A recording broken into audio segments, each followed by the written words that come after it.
Bismillahirrahmanirrahim. Assalamualaikum warahmatullahi ta'ala wabarakatuh. Waalaikumsalam warahmatullahi wabarakatuh.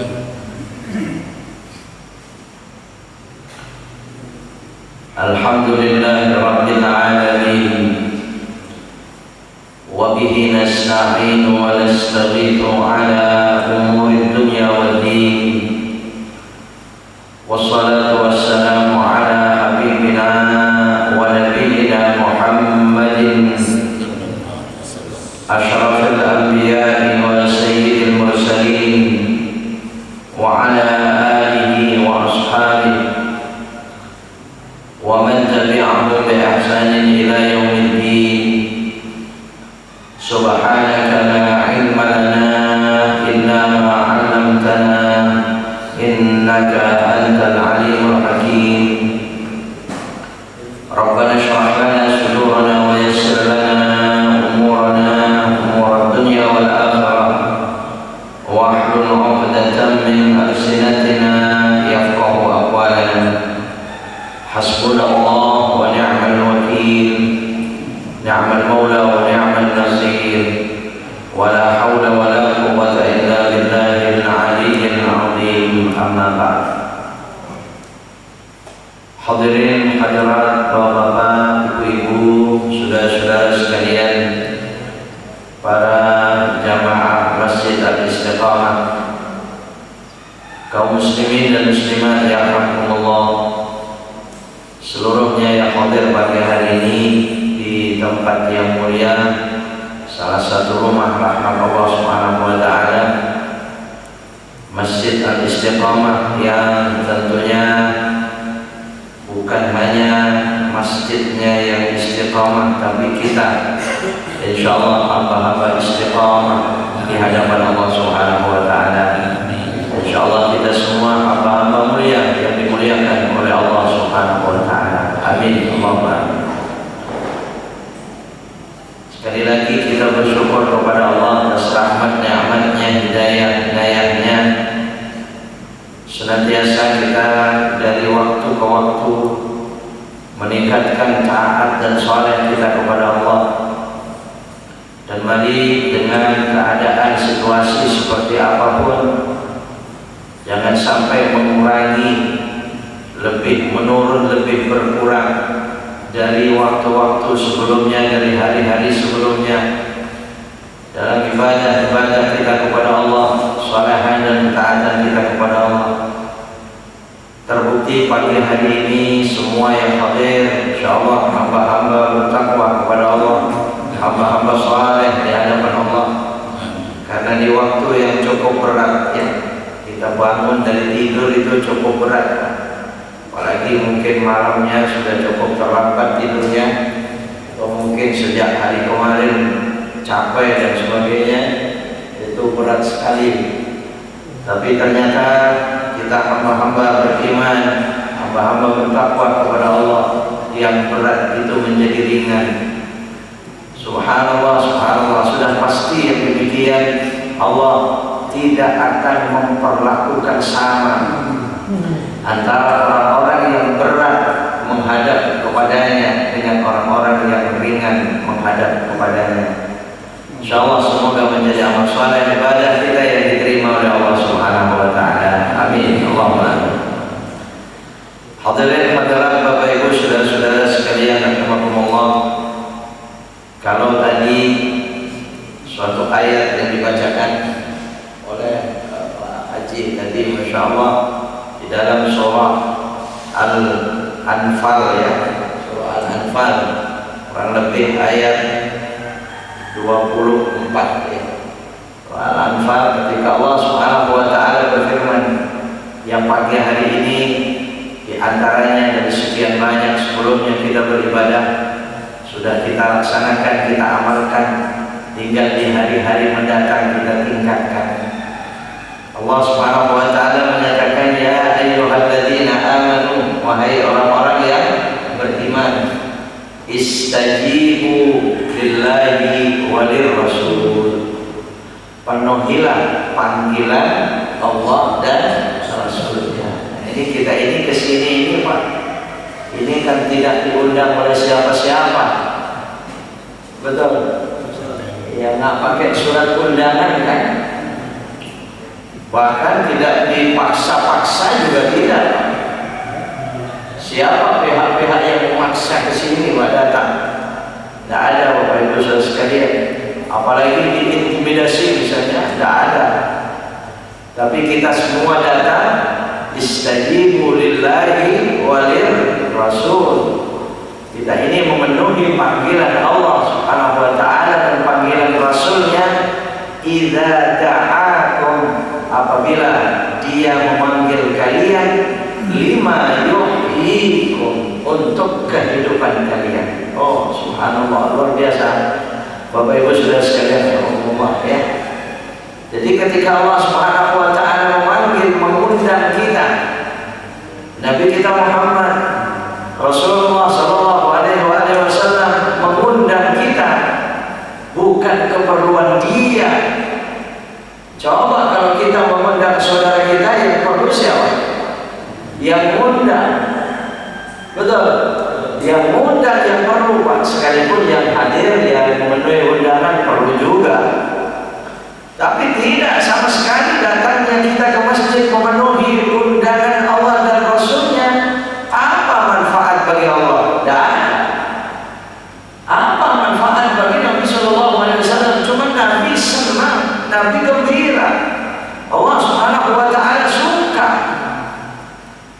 Tapi untuk apa? Lima yuhyikum, untuk kehidupan kalian, untuk kehidupan kita. Subhanallah, subhanallah. Ini kasih sayang Allah Subhanahu wa taala. Ini di dalam ayat ini, wa'lamu anna Allah yahulu bainal mar'i wa qalbihi wa annahu ilaihi tuhsyarun. Memang ketahuilah, kata Allah Subhanahu wa taala, bahwasanya Allah Tabaraka wa taala itu yahul. Apa ya, mungkin bisa diartikan itu membatasi bainal mar'i wa qalbihi, di antara seseorang dan hatinya, antara hati kita dengan diri kita. Ya artinya lagi, wah ini luas makna daripada yahulu bainal mar'i wa qalbihi. Berapa banyak dan berapa seringnya kita terjadi kepada kita itu, antara hati dan diri kita itu kan nggak cocok kadang-kadang. Iya kan? Kalau sifat mata itu melihat, ya sifat mata, tugas mata melihat, tugas telinga mendengar. Seandainya kita melihat sesuatu, ditanya kepada mata kita, ya itu jujur Pak, apa yang dilihat? Matanya melihat gelas, ya mesti gelas yang memang dilihat. Yang didengar suara apa? Ya itu sudah pasti itu yang didengar, suara itu oleh telinganya. Sekarang tanyakan dengan hatinya, belum tentu ya. Apalagi kadang-kadang dibuktikan dengan lisannya, iya kan? Begitu melihat sesuatu, kemudian dia tanya. Kalau ditanya, kamu lihat enggak? Ngomongnya gimana? Enggak tuh, saya enggak lihat. Padahal lihat enggak? Iya. Kamu dengar jelas kan? Nggak dengar apa-apa. Iya, padahal ya di situ sebenarnya hati dengan penglihatan mata itu sudah cocok. Tapi ketika diucapkan oleh lisan, yang didorong juga ucapan lisan itu dari hatinya juga kan. Wow, banyak dalam hal ini saya ya hanya tiba-tiba ketika mendengar ayat tadi dibacakan, Masya Allah ya. Ada lima yuhyikum, untuk kehidupan kita. Ya. Anallah yahulu bainal mar'i wa qalbi wa annahu ilaihi tuhsyarun. Dan dia Allah Subhanahu wa taala mengatakan annahu ilaihi tuhsyarun. Sesungguhnya semua mar'i, seseorang dengan hatinya itu semua akan kembali kepada Allah Subhanahu wa taala. Ilaihi, kepada Allah, tuhsyarun, kalian akan dikumpulkan, dikembalikan. Ya, maka kalau ditanya kita mau kemana dalam kehidupan ini? Ilaihi tuhsyarun. Tidak ada kemana Pak. Semua manusia ilaihi tuhsyarun. Semua manusia ilaihi tuhsyarun. Inna lillahi wa inna ilaihi raji'un. Subhanalladzi biyadihi malakutu kulli syai'in wa ilaihi turja'un. Ya.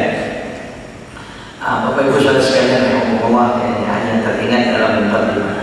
Mari pagi hari ini, di pagi ini kita mengkaji sebagian hadis-hadis Nabi Sallallahu Alaihi Wasallam dengan kitab Ihya Ulumuddin yang sebagai selingan barangkali dari kajian sebelumnya yang insyaallah kita lanjutkan di pertemuan-pertemuan mendatang. Namun kita mengulangi kembali berkenaan dengan baginda Rasul Nabi Muhammad Sallallahu Alaihi Wasallam. Terlebih ini di bulan Rabiul Awal, sekitarnya banyak sekali kajian-kajian yang mengingatkan kita supaya lebih tumbuh dalam hati kita kecintaan kita kepada Nabi Sallallahu Alaihi Wasallam. Bismillahirrahmanirrahim. Kana Rasulullah Sallallahu Alaihi Wasallam kathira dha'ati wal ibtihal. Dikatakan Nabi Sallallahu Alaihi Wasallam itu kathirul qira'ah, banyak sekali tawadhu, banyak sekali khusyuk. Kathirul qira'ah wal intihab, dan patuh taat menundukkan hati dan dirinya kepada Allah Subhanahu wa taala. Itu Nabi Sallallahu Alaihi Wasallam. Semoga kita sebagai umatnya ittiba, kita mengikuti beliau Nabi Sallallahu Alaihi Wasallam. Dan su'ali min Allah Ta'ala, yang terus menerus banyak memohon kepada Allah dalam doa-doa Nabi Sallallahu Alaihi Wasallam itu yang paling banyak, an yuzayyinahu bi mahasinil adabi wa makarimil akhlaq.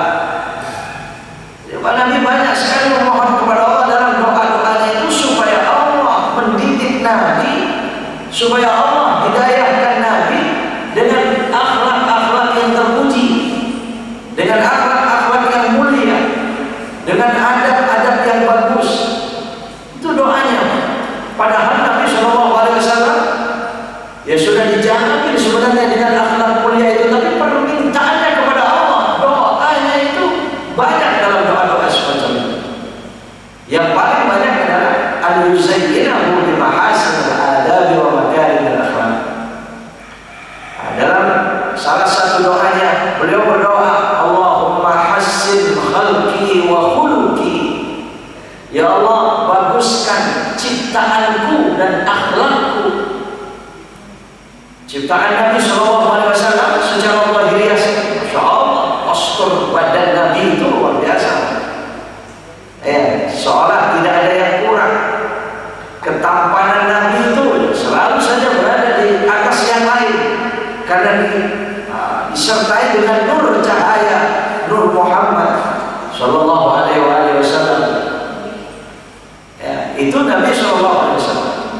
Kadfahu qad alata qauman idza jalasu indal wiladati sifyada bi muhtadani. Ada syair-syair bacaan Al-Imam Busayri kepada Nabi Sallallahu Alaihi Wasallam. Kadfahu qad alata qauman idza jalasu. Nabi Sallallahu Alaihi Wasallam kalau duduk, ini duduk ya Pak, sebenarnya bukan duduk saja. Di tengah-tengah kaum duduk itu terlihat Nabi pundaknya itu selalu saja lebih tinggi dari yang lain. Jadi terlihat Nabi di tengah-tengah orang banyak itu selalu paling gagah. Berdiri pun juga demikian. Nabi sebenarnya tidak terlalu tinggi, juga tidak terlalu pendek, tapi selalu saja berkumpul dimanapun berjalan terlihat paling gagah, paling wibawa. Jadi kalau dia sekian banyak orang, kemudian di tengah orang itu ada Nabi SAW, kemudian ada orang tidak kenal, itu pandangan mata orang itu ya tertujunya kepada Nabi SAW. Entah itu ada apa, memang demikian diciptakan oleh Allah Subhanahu Wa Taala. Makanya beliau bersabda, beliau berdoa kepada Allah, Allahumma hassin khalqi, baguskan ciptaanku ya Allah, wa khuluqi, tapi akhlakku ya Allah. Nah sekarang apalah arti ya ciptaan tubuhnya bagus tapi akhlaknya jelek, buruk? Buat apa itu?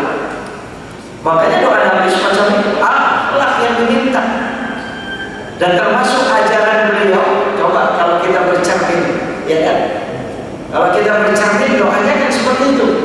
Allahumma kama hassanta khalqi fahassin khuluqi. Kalau kita bercermin itu, kita melihat tubuh kita. Ya bagus, ya, kita mesti melihat bagus. Alhamdulillah kita bersyukur ya, tubuh kita bagus. Kemudian ketika kita bercermin semacam itu, kita memuji Allah, berterima kasih. Allahumma kama hassanta khalqi, Allah, sebagaimana Kau ciptakan tubuhku ini bagus macam ini ya Allah. Tapi bukan di situ yang saya minta ya Allah. Bukan cukup sampai di situ yang saya minta ya Allah. Fahassin khuluqi, baguskan akhlak. Ini ternyata Nabi SAW dalam doa-doanya semacam itu. Nabi berdoa dalam salah satu doanya, Allahumma jannibnil munkarat, Allahumma jannibni munkaratil akhlak. Ya Allah, selamatkan aku, jauhkan dariku akhlak-akhlak munkarat. Ini kan semua mohon pada Allah Subhanahu wa taala. Beliau itu akhlak yang mulia, akhlak yang terpuji. Kan coba Bapak kalau subhanallah, misalnya kita panjang umur tapi akhlaknya buruk, makin panjang makin berbahaya. Betul.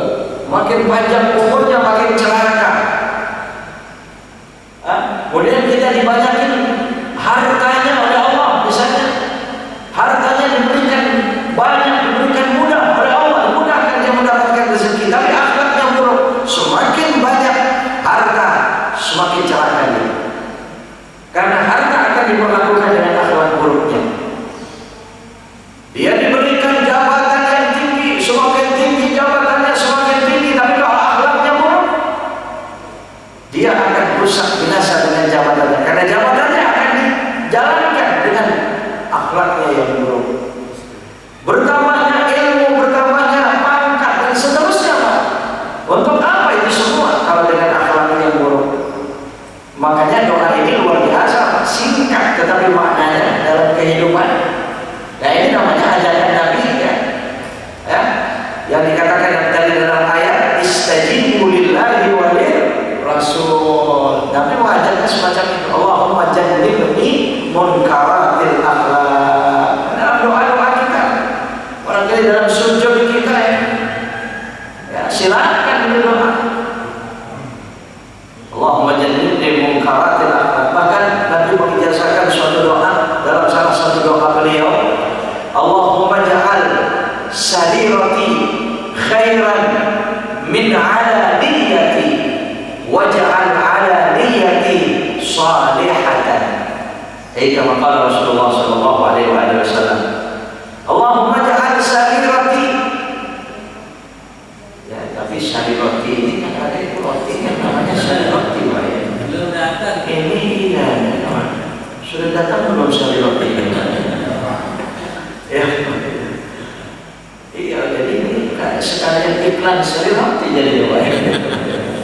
Udah, sebenarnya memang redaksinya semacam itu. Sarirah itu artinya qalb, hati, rahasia. Ya, batin kita itu sarirati. Ya, Allahumma ja'al sarirati khairan min alaniyati. Lawan daripada sarirati itu alaniyati. Lawan dari sarirah itu alaniyah. Alaniyah ini yang jelas, yang nyata, yang terang. Sarirah itu yang tersembunyi, yang tersimpan di hati.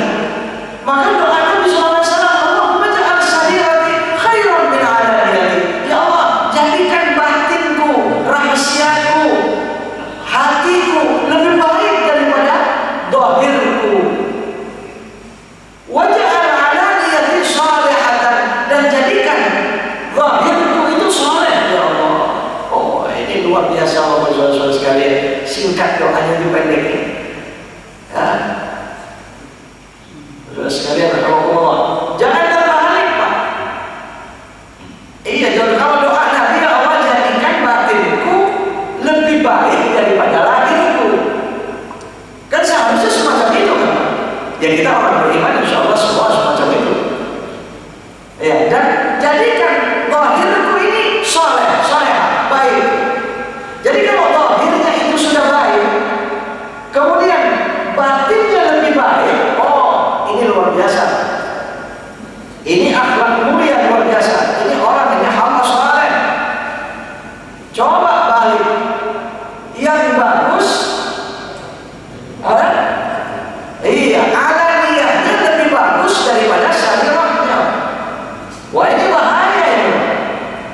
Lahirnya nampaknya orang-orang baik, padahal dia orang. Namanya orang munafik ini Pak.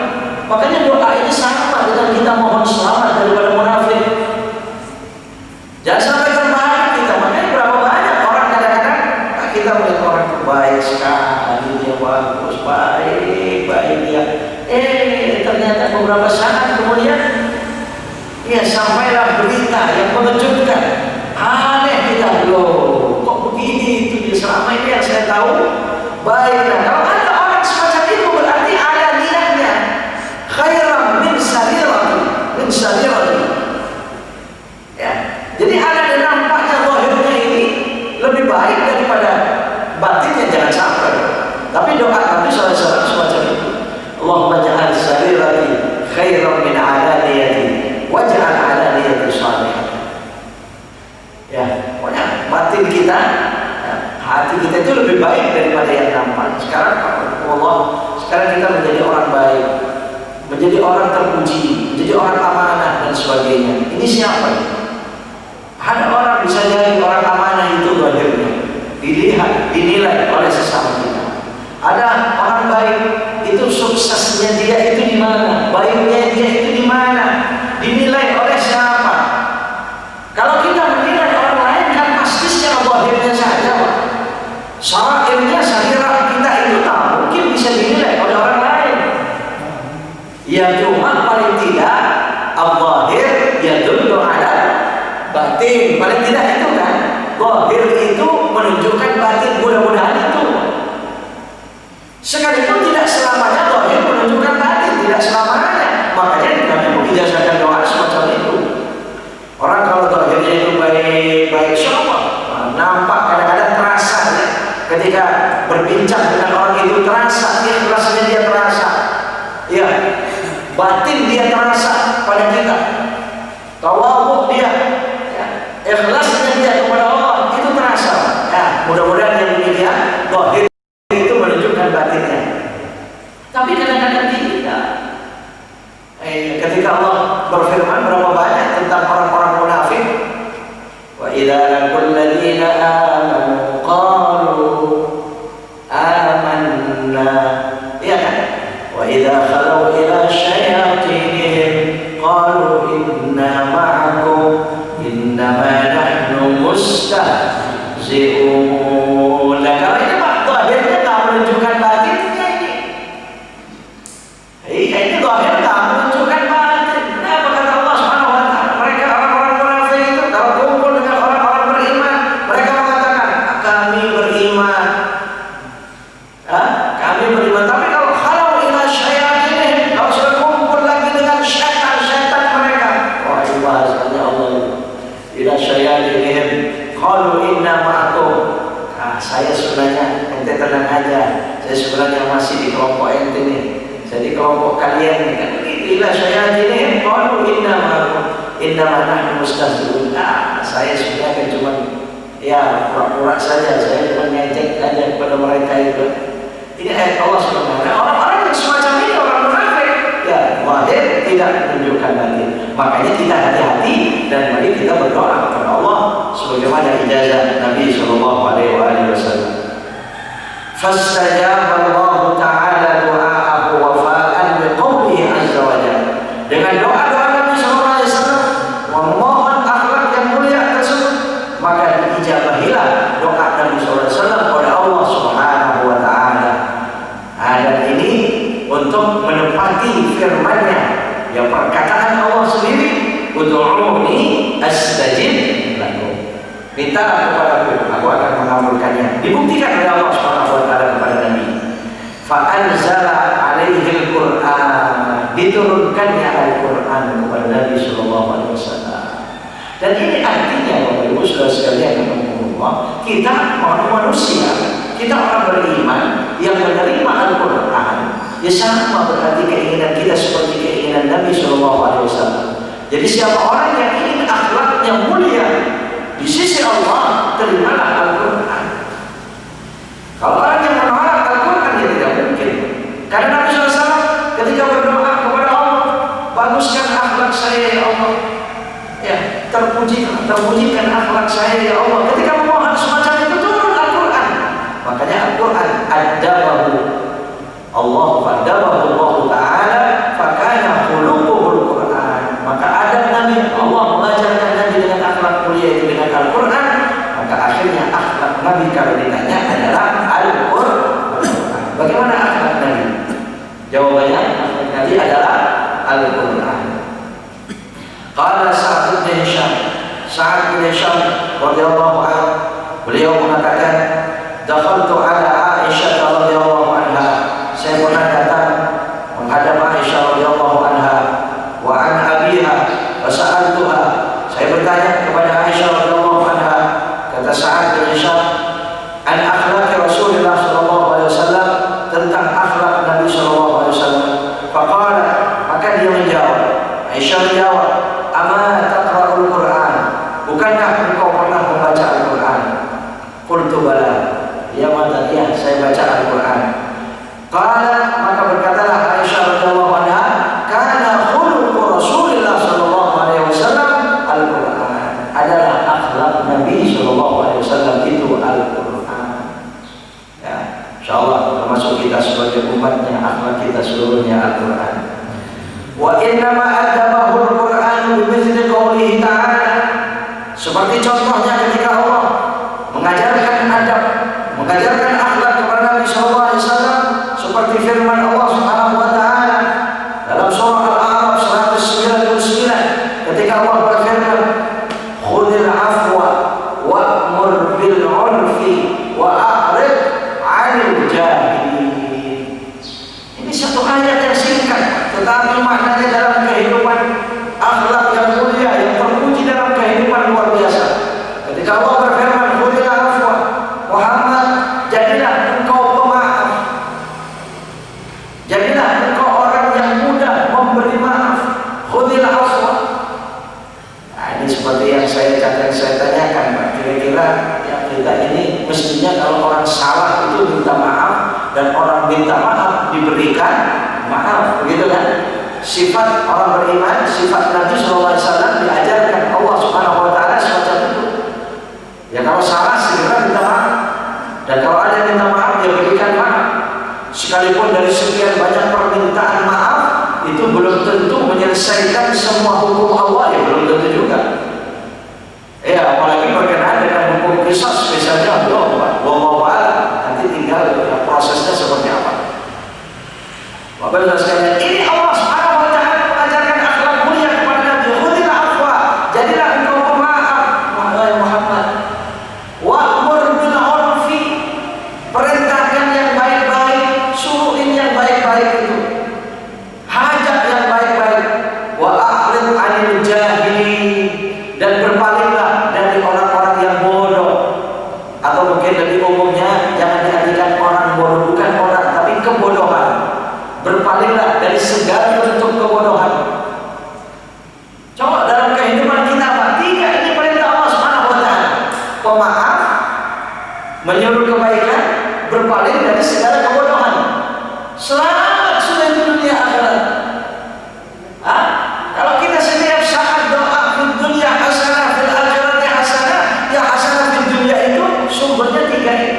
Kalau kita menjadi orang-orang yang pemaaf, yang memberi maaf, hidup kita tenang, tentram. Orang yang hatinya risau, yang hatinya sempit, setiap saat begah dalam kehidupannya itu adalah orang yang tidak gampang memberikan maaf. Betul tidak? Ada orang menyakiti, oh ya cuman memang berat, Pak, berat. Makanya ketika Nabi SAW menerima ayat ini dari malaikat Jibril alaihissalam, beliau bertanya, ya Jibril ma hadza? Ya Jibril ma hadza? Ini apa wahai Jibril? Ini ayat seperti apa wahai Jibril? Ta'ajjaban Nabi SAW. Nabi kagum dengan ayat ini.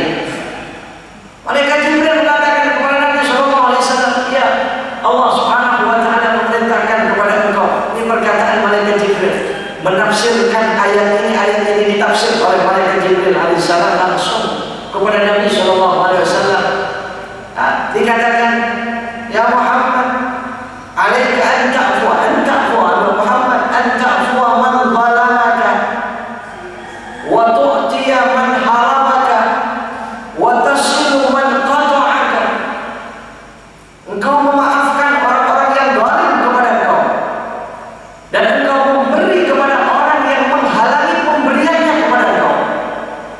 dan engkau menjadi orang yang menyambung silaturahim dengan orang yang memutuskan silaturahimnya. Dan ini sangat berat. Memaafkan orang yang zalim. Kalau ada orang yang tidak zalim, tidak menyakiti kita, dia datang, maafin saya ya, takut selama ini ada salah-salah. Oh, diberikan maafnya cepat sekali, Pak. Wah, kalau ente yang minta maaf dari kemarin sudah maafin begini. Coba kalau orang nyakitin datang minta maaf, gimana ini? Enak benar sekarang kamu minta maaf, gak ingat waktu itu loh. Udah lupa begitu aja. Memang ini sulit ini. Memberi maaf kepada orang yang tidak menyakiti itu biasa, tapi yang luar biasa memaafkan orang yang menyakiti, Pak. Apalagi kadang-kadang menyakitinya itu dosanya disebut lagi. Ini makin berat ini, makin susah ini kalau dosanya disebut. Ya dia kira orang itu baik dan sebagainya selamanya. Kemudian dia minta maaf. Saya minta maaf ya, saya minta maaf kalau ada salah. Ya saya maafkan. Tapi ngomong-ngomong, ente minta maaf semacam itu salahnya apa? Itu pernah nyakitin apa sama saya? Saya nggak tahu itu. Nggak merasa saya nyakitin saya. Udah, ente yang bilang mobilnya waktu itu saya itu. Kira-kira kalau ada yang begitu memaafkan itu? Ya tadi yang sudah memaafkan itu kira-kira dicabut lagi nggak? Iya, karena dosanya makanya kita kalau ada orang minta maaf ya sudah, tidak usah pakai ditanya dosanya apa, ya kan? Hari Raya Idul Fitri saling maaf memaafkan, kita kasih tahu dosanya apa, banyak 3 kali yang diberi maaf. Ya Allah ya, ini ayat Allah Subhanahu wa taala. Wa tu'tiya man harama, ini susah ini, Pak. Memberi kepada orang yang menghalangi pemberiannya, ngasih kepada orang yang pelit. Susah ini. Iya kan? Kalau ada orang sering datang kepada kita ya, dia sering perhatian betul pada kita ini ya. Ya kita ngasih kepada orang semacam itu akan berat. Malah dia katakan, oh dia punya hajat. Wah saya nggak enak kalau nggak ngasih. Betul? Kenapa? Dia perhatiannya selama ini kepada saya. Oh, dia ngasihnya karena perhatiannya. Itu biasa, itu bagus, silakan, nggak apa-apa, bagus itu mah. Tapi bagaimana kalau orang itu pelit? Minta tolong aja nggak nolongin dia. Kita tahu lagi kalau dia mampu. Pelit terus ya. Jangankan perhatian nggak ada. Nah kemudian dia punya hajat, dia butuh, kira-kira ditolongin nggak? Dikasih nggak? Nah, tu'tiya man harama. Tafsir daripada ayat ini luar biasa. Wa tasilu man qata'a, menyambung silaturahim dengan orang-orang yang memutuskannya. Karena kita silaturahim dengan orang-orang yang biasa, silaturahim itu biasa. Tapi yang luar biasa itu dia putusin silaturahim dengan kita. Makanya Pak, saya kalau di suasana Idul Fitri itu suka teringat, ya sudahlah ya, kalau kita tunggu-tunggu ada saudaranya itu nggak datang-datang, jangan terus mengatakan dia kan lebih muda dari saya. Ngapain saya datang duluan? Nah ini tolong prinsip-prinsip semacam ini kurang bagus barangkali Pak. Kalau ditunggu nggak datang ya datang begitu kan. Paling nggak telepon atau apa gitu, tanya kabar dan seterusnya. Ini kan mantu saya. Ya mana ya betul, kalau soal itu mestinya yang lebih muda datang kepada yang lebih tua, anak datang kepada orang tua, mantu datang kepada mertua. Tapi kalau ditunggu-tunggu nggak datang-datang, apa terus saya kan mertuanya, ngapain saya datang ke mantu duluan? Ada nggak kira-kira kadang-kadang sebagian kita begitu kan? Ya sudah, ini tasiluman kotor, dia sudah memutuskan silaturahimnya. Tasil, kamu yang datang, kamu yang sambungin, kalau mau jadi orang luar biasa. Kalau tadi menunggu kedatangannya itu orang biasa. Allah, ini kadang begitu. Kalau dia tidak menjulurkan tangannya salaman, ya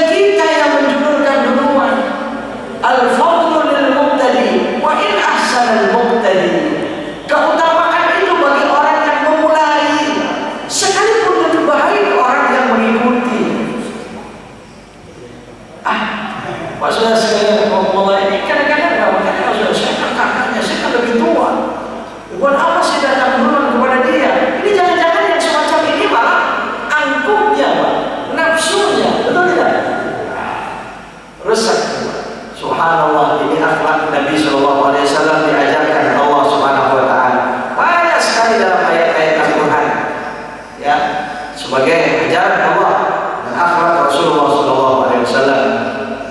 Apalagi seperti ayat Al-Quran ketika Allah Subhanahu Wa Taala berfirman, yang sering sekali itu dibacakan oleh khotib di hari Jumat dalam penutupnya, dalam penutup khutbahnya, ya, di dalam surah An-Nahl misalnya, surah An-Nahl ayat 90, surah yang ke-16 surah An-Nahl itu, ya, surah 16 An-Nahl lebih ayat 60, Allah berfirman, Innallaha ya'muru bil 'adli wal ihsan wa ita'i dzil qurba wa yanha 'anil fahsya'i wal munkari wal baghi ya'idukum la'allakum tadhakkarun. Itu ya, Wadkurullaha. Nah, teruskan dia. Cuman kadang-kadang suka khatib itu suka berubah kalimat ayatnya itu dirubah, ya. Innallaha ya'murukum bil 'adli wal ihsan. Itu sebenarnya tidak apa-apa dirubah, tapi mestinya bukan jamaah yang berkewajiban, tapi khotib itu kalau ada yang semacam itu wajib dia itu niat tidak membaca Al-Quran. Kalau niat membaca Al-Quran bisa berdosa, salah, karena ayatnya itu Innallaha ya'muru bil 'adli, suka dibaca Innallaha ya'murukum ditambah kum dia. Maknanya enggak salah. Sesungguhnya Allah memerintahkan kepada kalian para jamaah sekalian. Kalau pakai kum.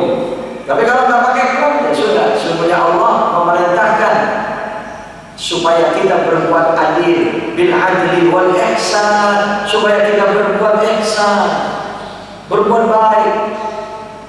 Di kalimat al-adl dan al-ihsan saja itu sudah dalam kehidupan itu indah seperti apa kalau dijalankan oleh kaum muslimin, dan itu dijalankan oleh Nabi SAW sebagai akhlak terpuji beliau, ajaran Allah Subhanahu Wa Taala, ajaran Al-Quran. Ya, Allah memerintahkan supaya adil. Adil itu barangkali definisi singkatnya saja, ya. Semua kita kalau suruh bikin definisi adil itu semua bisa. Mungkin berlainan bahasanya dengan makna yang sama. Ya, orang adil itu bisa menciptakan ketentraman bahkan kesenangan. Itu adil. Betul. Pokoknya kalau sudah mampu menciptakan di mana saja, kalau pengurus masjid itu adil, dia bisa menciptakan ketentraman dan ketenangan di masjid itu. Baru itu pengurus masjid itu adil. Kalau dia dalam rumah tangga, kepala rumah tangga, dia bisa menciptakan ketentraman dan kesenangan dalam rumah tangga itu adil, itu kepala rumah tangga itu. Tapi kadang-kadang kan sulitnya, Pak, sebelah sini tentram, yang sini itu nggak tentram, itu kan. Nah ini apa yang menyebabnya ini? Yang nggak tentram, yang salah apa? Kita aja kurang adil. Kalau dia itu sebagai pemimpin di lingkungan wilayah itu, katakanlah Pak RT, ada Pak RT, Pak? Ada Pak RT datang ya? Oh ya, Masya Allah. Iya, kalau Pak RT itu bisa adil dengan warganya, Pak RT itu selalu bisa menciptakan ketentraman, kedamaian, ketenangan, bahkan kesenangan. Itu adilnya. Dengan ciptakan. Bagaimana menciptakan? Tapi memang berat, memang sulit. Cuman ketentraman, ketenangan, bahkan kesenangan itu yang dibenarkan oleh syariat agama. Bikin tenang, bikin senang. Kalau agama tidak suka, tidak membenarkan, ya bukan adil juga. Ya bukan adil juga itu sebenarnya yang semacam itu, ya. Karena tidak dibenarkan oleh syariat agama. Ya, al-adil adalah pemimpin siapapun, pemimpin negara sekalipun, kalau namanya adil dia bisa menciptakan rakyatnya itu tentram tenang, ya, khususnya di bawah naungan syariat agama Islam yang dibenarkan oleh Allah Subhanahu Wa Taala.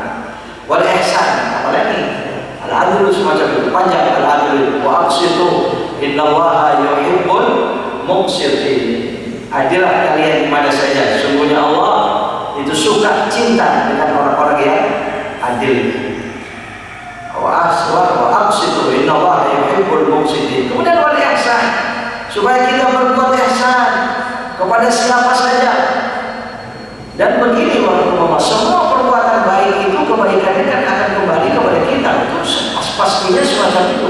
Orang berbuat adil menciptakan ketentraman, ketenangan, maka ketentraman, ketenangan itu milik dia yang sebenarnya. Dia yang akan merasakan ketenangan, ketentraman. Ya sama sebaliknya, kalau dia tidak adil, zalim, maka zalim itu akan kembali kepada dia. Makanya Allah katakan ihsan, kebaikan-kebaikan itu akan dibalas dengan ihsan pula. Hal jazaa'ul ihsan illa ihsan. Tidak ada balasan kebaikan itu kecuali kebaikan pula. Kemudian wa ita'il qurba, dalam ayat itu akhlak Nabi sallallahu alaihi wasallam, ajaran Allah Subhanahu wa taala. Wa ita'il qurba, semua kita punya kurba. Semua kita manusia pasti punya kurba. Nggak mungkin dia sendirian hidupnya. Dia punya kurba, punya kerabat. Betul tidak? Maka semua memperhatikan kerabat. Jadi kalau semua saling memperhatikan kerabat, itu sebenarnya sudah tidak perlu dikatakan perhatikan semua orang ini. Karena kalau saling perhatian antara kerabat itu, semua sudah diperhatikan. Allah Subhanahu wa taala luar biasa. Wa ita'il qurba, datangi kerabat-kerabat itu, perhatikan kerabat-kerabat. Iya, makanya kalau kita punya sesuatu rezeki apa dan sebagainya, termasuk zakat, sedekah dan sebagainya, kan pertama dzawil qurba dulu. Betul tidak? Iya, kerabat dekat dulu, sekalipun tidak terus kerabat dekat itu saja. Ya, luar biasa. Setiap orang punya qurba, punya dzawil qurba, punya kerabat. Dia perhatian terhadap kerabatnya, dia perhatikan terhadap kerabatnya. Masya Allah. Kerabat semua itu akan damai, akan tentram hidupnya. Dzawil qurba, ya. Wa yanha 'anil fahsya'i wal munkar. Ini juga nggak boleh ditinggal. Ya. Nabi Shallallahu alaihi wasallam diajarkan bahwa agar mencegah keji dan munkar. Nah, ini kita tidak boleh diam juga, Pak. Kalau kita diam itu salah. Ya, kita disalahkan. Kalau kita melihat fahsya, kita melihat munkar. Saya katakan ini bukan tugas segelintir kita kaum muslimin. Sekalipun itu ada ayat di dalam Al-Quran, wal takum minkum ummatun yad'una ilal khair. Ini kadang-kadang suka diartikan minkum di situ sebagian daripada kalian, sehingga minkum itu artinya ustaz, muballigh, kiai, ulama, penceramah, hanya pengurus-pengurus masjid. Tidak, Bapak-Bapak sekalian. Ya, wa yanha 'anil fahsya wal munkar, itu semuanya. Wa tawasaw bil haqqi wa tawasaw bis sabr, itu semuanya. Bapak Ibu sekalian, ya, yanha 'anil fahsya, kita enggak boleh diam. Makanya ini berat, ini luar biasa. Ya, ini kadang-kadang ya perkara munkar itu banyak orang memilih diam. Apalagi kadang-kadang suka mengatakan, udah urusan dia sendiri dah, biar tanggung jawab dia sendiri di hadapan Allah. Ada kadang-kadang begitu. Dia memilihnya semacam itu, hati-hati. Apalagi ada ayat Allah Subhanahu wa taala ketika Allah berfirman, ya ayyuhalladzina amanu la yadurrukum man dhalla idza tadaitum. Hai orang-orang yang beriman, ketahuilah tidak akan membahayakan kalian. Ada ayat itu juga, sebelumnya ada kalimat itu, ya ayyuhalladzina amanu alaikum anfusakum la yadurrukum man dhalla idza tadaitum. Wahai orang yang beriman, jaga diri kalian. Tidak akan membahayakan kalian adanya orang-orang sesat di sekitar kalian itu, jika kalian mendapatkan hidayah idza tadaitum. Nah, ayat ini hati-hati dipelintir, Bapak Ibu Saudara sekalian. Kalau begitu kita tidak perlu amar ma'ruf nahi munkar. Kenapa? Karena ayatnya mengatakan jaga diri. Cuma kita menjaga diri masing-masing. Tidak akan membahayakan kalian adanya orang-orang sesat itu. Ini hati-hati. Kalau begitu tidak perlu dong. Yang penting diri kita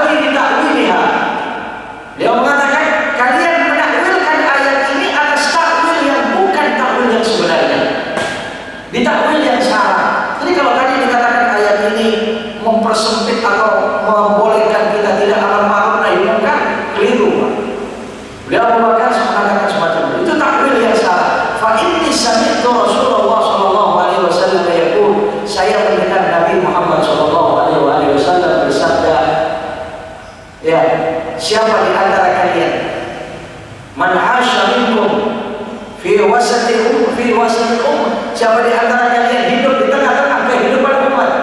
Kama qala Rasulullah sallallahu alaihi wasallam, wa bara'a minkum munkara, dan di antara kalian melihat munkar. Ya. Wa lam yanha, dan dia tidak mencegahnya. Yushiku an ya'ummahum bi'adzabin minhu, maka saya khawatir sebentar lagi tempat tersebut akan diratakan dengan azab Allah Subhanahu wa taala. Akan dihancurkan tempat tersebut. Itu Abu Bakar menafsirkan ayat ini, Pak. Makanya yanha 'anil fahsya'i wal munkar. Dan ini akhlak yang luar biasa. Ya, kemudian menurut saya wal baghy itu kezaliman sama ya. Fahsya, munkar, al-baghy. Ya'idukum la'allakum tadhakkarun. Dia menasihati kalian agar kalian menjadi orang-orang yang ingat kepada Allah. Di sini Bapak Ibu Saudara ngomong ini, sudah lupa Pak. Jam berapa jamnya? Sudah 33 jadi ya. Ya. Karena subuhnya cepat saja, jadi sama dengan jam 6 ini sudah terbit matahari ya. Dia turun ini sudah turun Pak ya. Isyraq katanya. Waktu isyraq ini sudah masuk ya. Baik Bapak Saudara sekalian, ini diantaranya ayat Allah Subhanahu wa taala yang mengajarkan Nabi sallallahu alaihi wasallam dengan akhlak yang mulia, betapa beliau Rasul sallallahu alaihi wasallam akhlaknya Al-Qur'an. Dan masih banyak lagi dalam ayat-ayat Allah.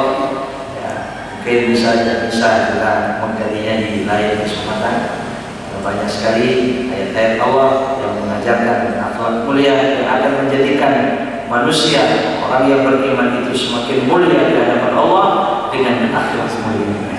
Termasuk insyaallah Allah rezekikan pada kita semua, kita sudah mulia dengan akhlak, tapi insyaallah semakin mulia di hari mendatang dengan semakin mulianya akhlak kita kepada Allah dan kepada selain Allah Subhanahu wa taala. Amin. Allahumma amin. Demikian. Silakan mungkin kalau ada lanjutan mungkin. Alhamdulillah, saya terima kasih pada Ustaz Dr. Ghani Sukur Ghazali yang telah menyampaikan pelajarannya pada pagi hari ini terkait masalah akhlak Rasulullah Sallallahu Alaihi Wasallam.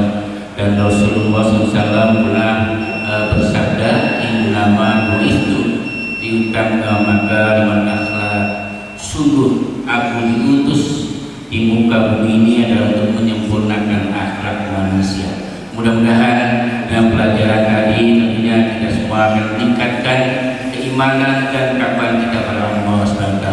Langsung pada sesi tanya jawab. 1, ada lagi 2, ya. 3.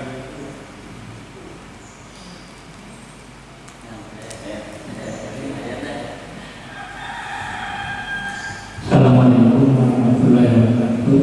Assalamualaikum warahmatullahi wabarakatuh.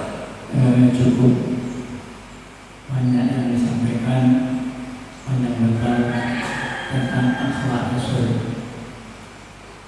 Itu Al-Quran.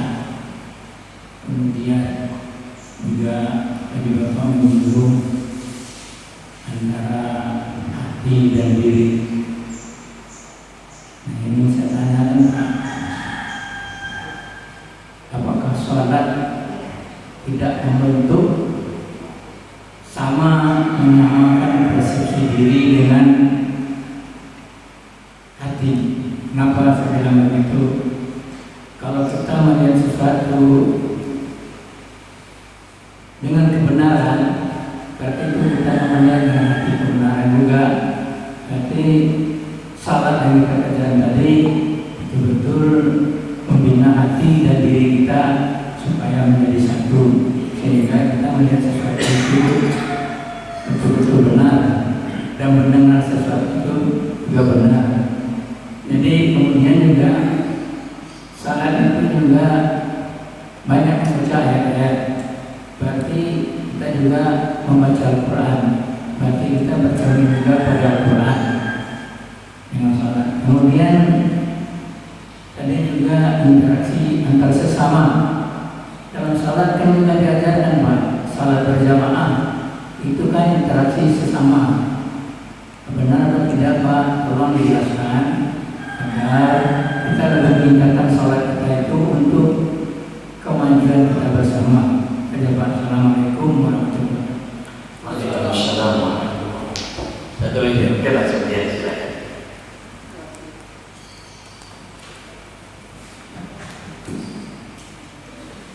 warahmatullahi wabarakatuh.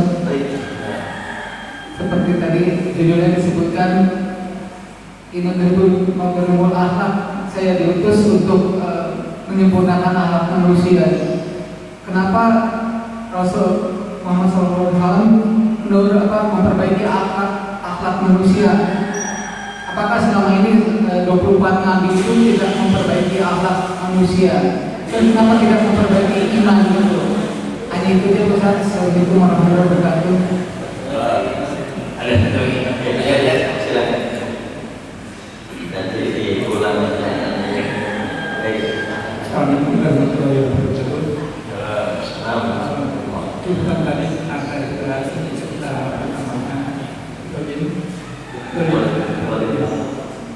Misalnya saja ada seseorang yang didolimi oleh orang lain, kemudian orang yang mendolimi itu misalnya tidak memaafkan, kemudian yang didolimi ini misalnya akhirnya mempunyai rasa yang tidak simpati, kemudian misalnya dalam komunikasi dan sebagainya, apakah ini termasuk memutuskan tali silaturahmi? Bagaimana hukumnya Ustaz bagi yang didolimi tadi?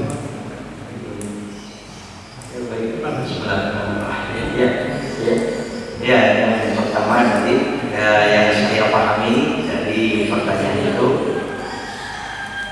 iya Pak, Allah Subhanahu Wa Taala kepada kita semua itu tentu dengan Allah menghidupkan kita, menciptakan kita, Allah Maha Tahu. Ya, bahwasanya kita ini diperlukan diciptakan oleh Allah hati. Ya, Allah ciptakan hati. Ya, maka menjadi qaidul mar'i, menjadi penuntun seseorang, yang memimpin orang itu adalah hatinya. Ya, makanya kalau mau baik ya perbaiki hati, begitu kan? Kalau mau bersih, bersihkan hati. Ya, kalau hati kotor ya semua itu kotor. Ya kan begitu. Yahul bainal mar'i wa qalbi. Ya, kalau seandainya manusia itu ya, dengan ciptaan Allah Subhanahu Wa Taala, ya dia tidak memperhatikan hatinya, ya orang mar'i itu akan menjadi jelek. Ya, dia tidak akan mudah memenuhi panggilan Allah dan Rasulnya. Kalau Allah panggil, yang datang kan diri kita, mar'unya yang datang. Iya kan? Ke masjid, ya diri kita yang datang, diri kita yang datang. Nah, orang datang ke masjid belum tentu hatinya datang. Betul. Bahkan bisa jadi orang yang tidak datang itu yang datang ke masjid. Ya, tapi hati-hati dong, itu besok saya nggak usah datang, dan begitu juga. Tapi dua-duanya ya itu tentunya mari kita datang ke masjid dengan hati kita. Jangan setengah-setengah juga, gitu kan? Iya, jadi ya kita maklum semua paham dalam hal ini, Pak. Makanya ada hadis itu, wa qalbuhu mu'allaqun bil masajid. Orang yang akan mendapatkan pertolongan Allah di sana nanti tidak akan panas, ya, diberi naungan oleh Allah. Itu adalah orang yang hatinya selalu berkaitan dengan masjid. Bisa jadi dia di tempat lain, tapi memperjuangkan masjid. Oh, ini saya buat al-istiqomah. Makanya saya buat masjid al-istiqomah. Orangnya jauh di mana, begitu kan, sedang di mana? Baiknya kan namanya hatinya di masjid, orangnya enggak. Tapi kan sebaliknya datang ke masjid, cuma merusak. Ada namanya cuma merusak aja. Nah, ini dan seterusnya. Nah, oleh karena betul kata Bapak tadi mengatakan bercerminnya kepada Al-Qur'an, yaitu tadi ya akhlak-akhlak yang bahkan banyak sekali itu dalam ayat-ayat yang nanti itu ya. Innallaha yuhibbul muhsinin wal ya'fu wal yasfahu. Ada banyak dalam ayatnya itu. Wa idzal ladzi irfa' billati hiya ahsan. Insyaallah pertemuan berikut ini ayat-ayat ini mudah-mudahan ya panjang dalam ayat ini. Pencerminnya terhadap Al-Qur'an. Kemudian yang betul, kalau tadi dikatakan sholat, betul Pak, itu suatu media ibadah yang diturunkan oleh Allah dengan cara yang semacam itu. Itulah yang akan memperbaiki kehidupan kita dengan sholat kita itu. Misalnya perhatian satu sama lainnya, sudah ada sholat berjamaah, ya kan? Sholat sendiri pun sebenarnya dengan salam ke kanan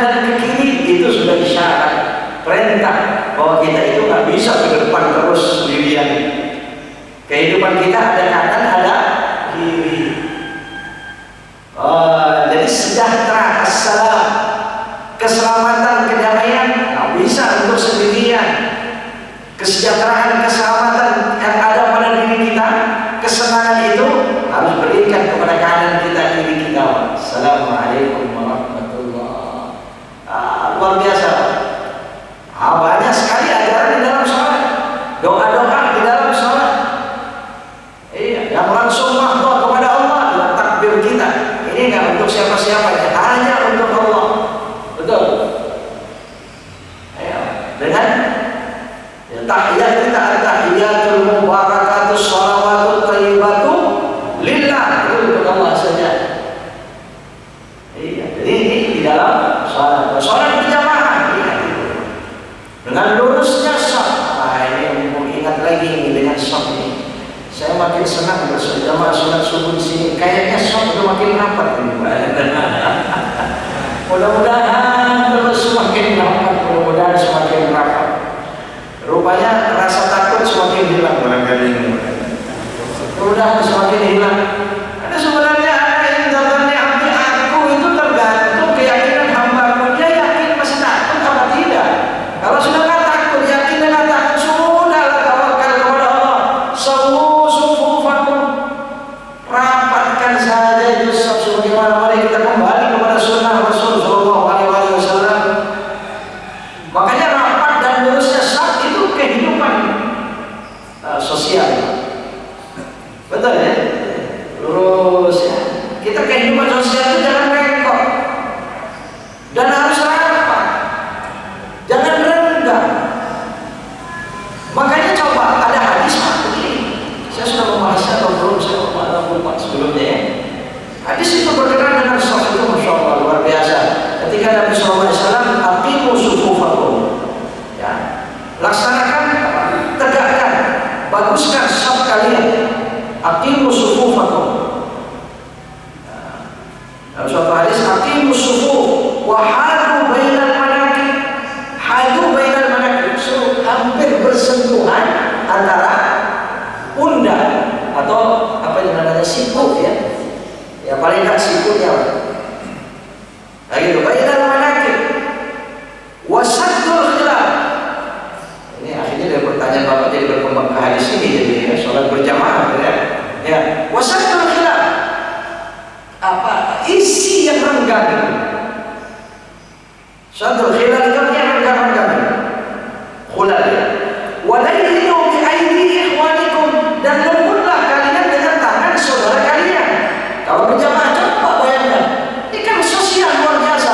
Lembutlah dengan tangan saudara kalian. Laki-laki sujud disunahkan kebuka tangannya, betul? Apa namanya, disikutnya. Tapi kalau berjamaah, dia jangan memaksa, mekar begitu. Ya kalau satunya begitu, satunya begitu, sementara rapat, gimana sujudnya kira-kira? Nyaman nggak ya? Nah itu dilarang. Makanya Nabi SAW mengatakan, walainu baina aidi ikhwanikum, lembutlah kalian. Nah, sudah apa? Ya. Apalagi kita harus tahu diri kan Pak, ya kita sholat di sebelahnya ini, ya katakanlah saya kecil, ya pendek kecil, kemudian di sebelahnya gemuk besar, susah duduknya, nekuknya susah dia, pahanya, ya kadang ada semacam itu kan, duduk tahiyat awal saja susah, apalagi tahiyat akhir, dia susah dia. Ketika sudah tahiyat dipaksakan duduk semacam itu, dia ngambil tempat ke samping.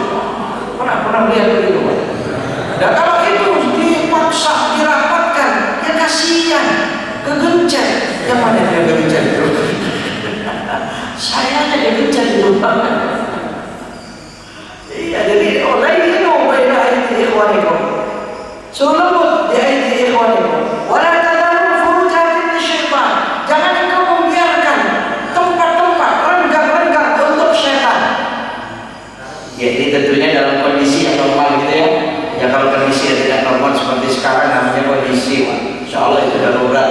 Ya tidak mengapa. Jadi insya Allah sempurna pahalanya diberikan oleh Allah Subhanahu Wa Taala insya Allah ya. Tapi aslinya kalau mau kembali kepada sunnah Rasul semacam itu. Bahkan yang sangat menakutkan, masuk pada pertanyaan Bapak tadi itu, waman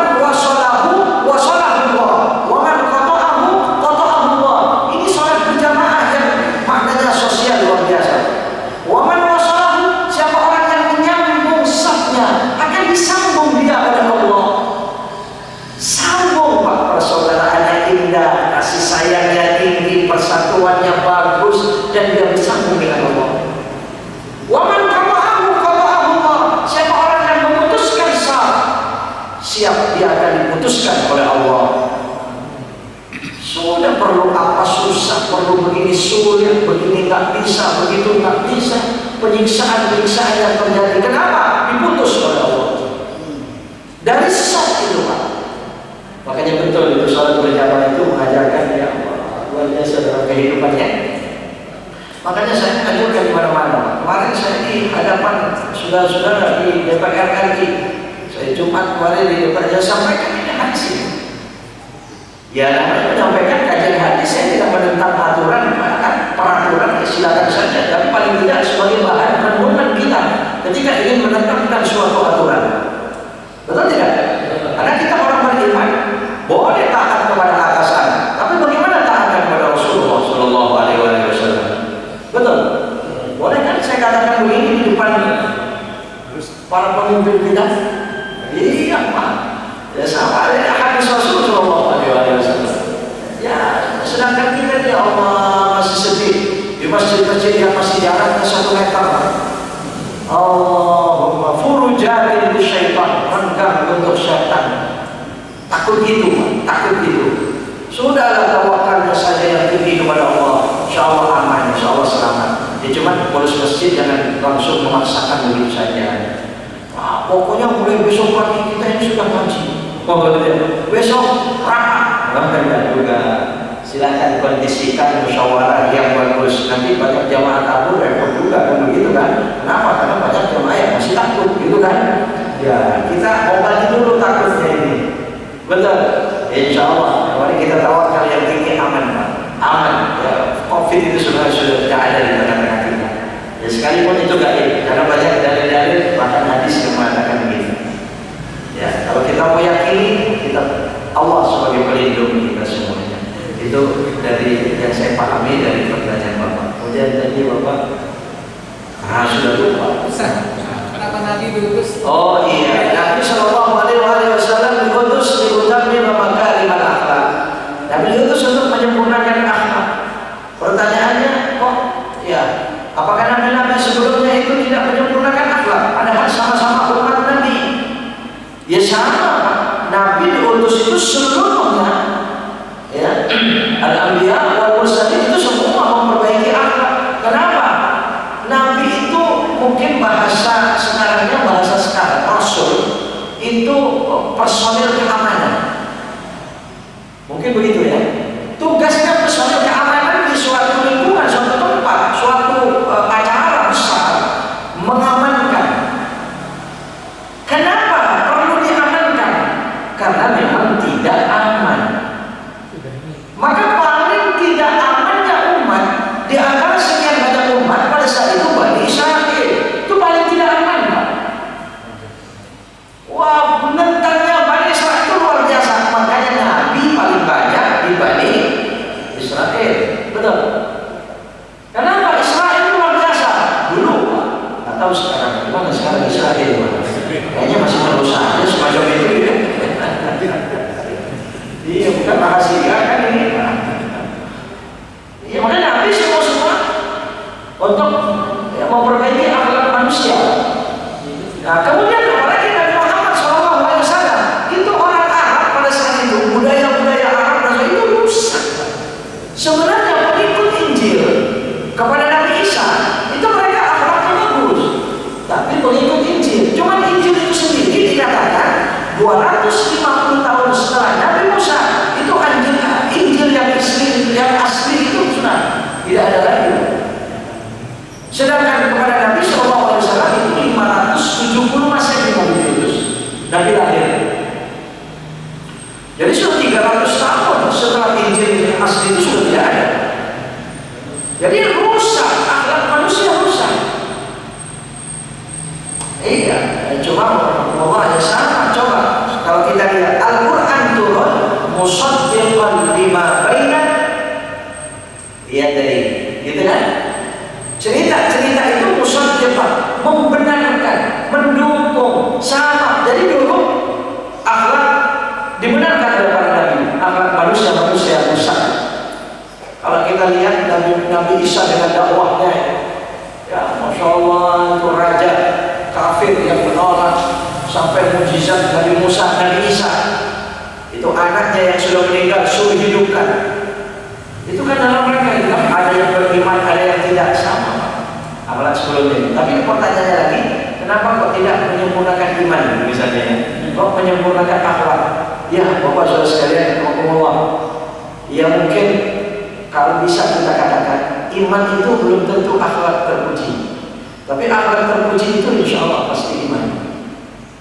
Gitu kan? Jadi kalau memperbaiki akhlak sudah pasti dengan imannya. Memperbaiki iman belum tentu akhlak. Coba, adakah orang beriman yang akhlaknya buruk? Iya banyak orang mukmin kayaknya tapi akhlaknya buruk. Tapi kalau orang akhlaknya bagus, memang Allah menilai akhlak orang ini bagus, berarti imannya pasti bagus. Buat lima, utam iman maka iman akhlak. Tapi Nabi SAW dalam ayat berapa banyak ya? Ya, Nabi SAW menyempurnakan iman itu berapa banyak ayatnya dalam Al-Quran. Jadi iman juga, akhlak juga. Tapi kalau sudah akhlaknya bagus, insya Allah imannya bagus. Ya, itu saya pahami begitu. Kemudian orang dolim dan didolimi ya, ya betul.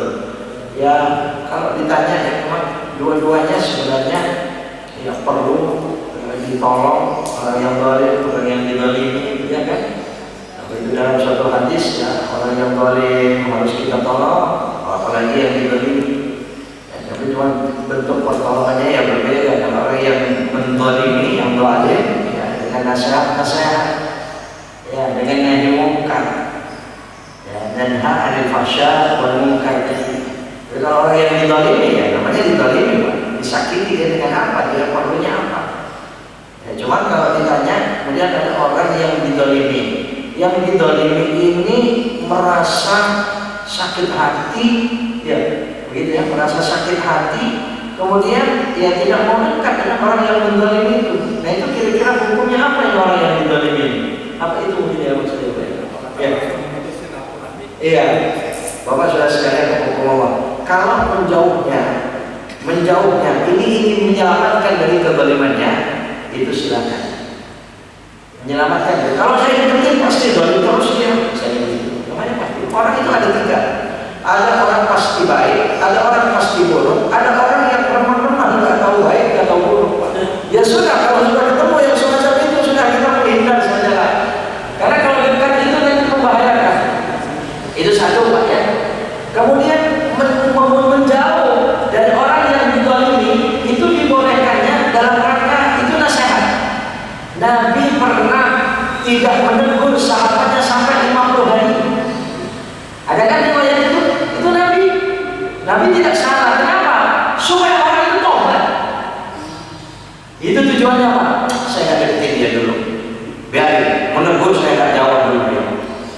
Saya pengen tahu dia. Tapi dia itu sekian lama saja. Nanti suatu saat ya, kalau terus semacam itu, ternyata nggak berhasil. Ya, tetap kita harus datangi dia. Iya, ya. Jadi orang yang berkunjung lebih baik daripada yang dikunjungi. Jadi kalau orang silaturahim itu yang baik yang datang, yang lebih baik. Yang didatangi yang baik juga, karena nanti ada kebaikan-kebaikan yang tidak dilakukan oleh orang yang datang. Ya.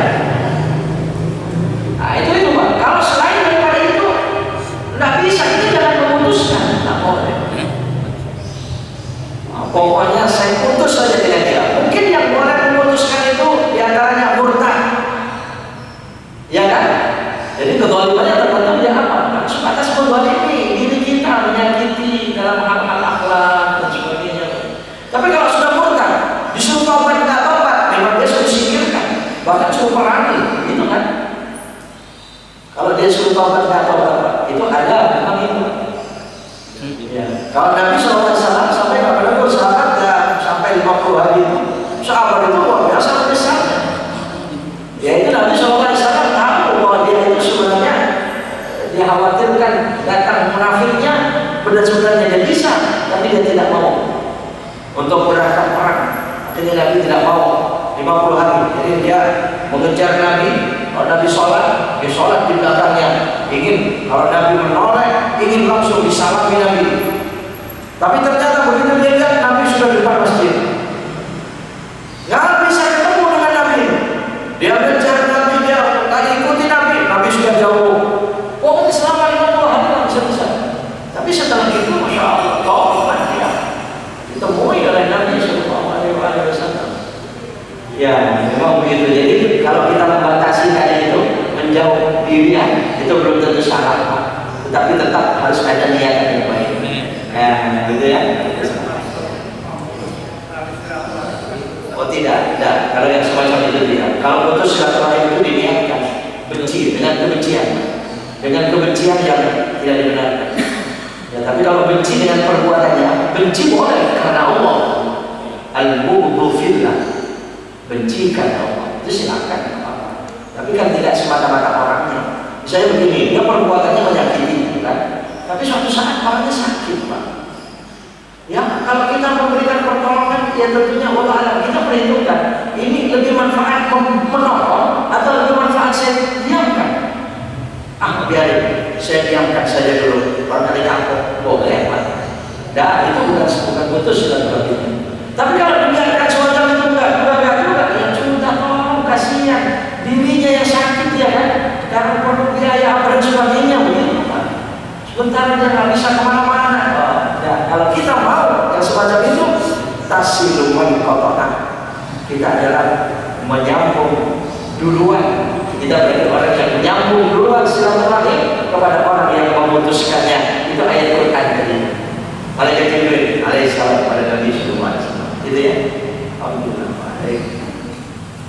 Assalamualaikum warahmatullahi wabarakatuh. Perlu kami sampaikan, alhamdulillah kajian-kajian di masjid kita ini sudah mulai punya YouTube. Jadi